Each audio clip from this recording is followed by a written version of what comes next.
I'm calling everybody out. Yes. I've been in this situation too. There's no shame in it. This is a very common thing that I think everyone will experience.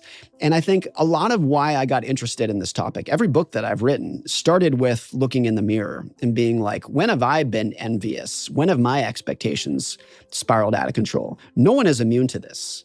So there's nothing to be ashamed of here. So there's a little bit of, because just in full disclosure, I entered my marriage with $10,000 of credit card debt that my husband did not know about and then proceeded to hide it from him. Yep. But the truth is, I just walked my credit card into stores and bought stuff I didn't need with money I didn't have. Right.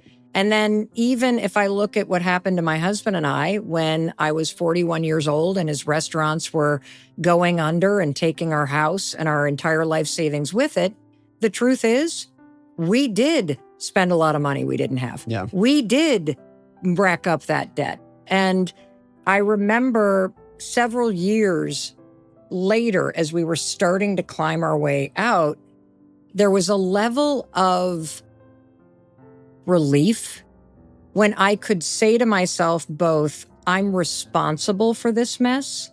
I can see how I made dumb decisions at the time because I had outsized expectations for how I thought things were going to go.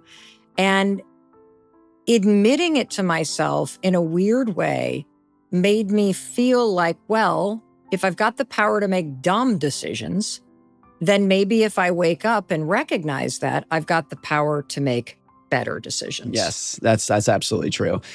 What happens with expectations for a lot of people is, look, if I said, I want to be a 10% better dad, that's a good goal. But what does that mean? What does that even mean? How do I track that? How do I measure? That's impossible. But if I said, I'm living in a 1-bedroom apartment and I want a 2-bedroom apartment, that makes sense. If I said, I want 3 new pairs of jeans, that's easy to wrap your head around.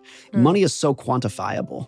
It's so easy to just say, right now I'm making $20 an hour. I want to get to 25. Got it. I can measure it so quickly that it becomes this thing where we chase money because it's so easy to measure. And we chase spending because it's so easy to contextualize. And so if you don't have a good idea of what a good life looks like, it's very easy to just say, a good life is one in which I have more money. Because it's so much easier to understand than, how can I become a better dad? How can I be a better parent, a better spouse, a better friend, a better worker? That's hard to wrap your head around. Will Smith had this I thought it was so astute and profound. He wrote this in his biography. He said, when he was depressed and poor, he could tell himself, if only I had more money, all my problems would go away. And that gave him hope. I just need to go out and make more money. And once I have more money, all of my depression, all of my doubts will go away. And then he became rich and he was still depressed. And then he said he lost hope because he couldn't say, if only I had more money.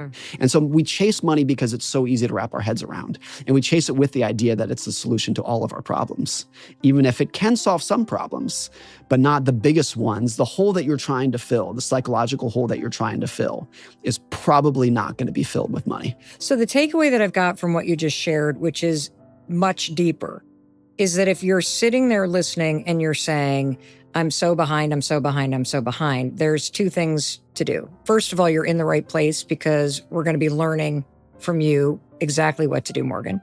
And one of the first things you said is, it's not too late because there are simple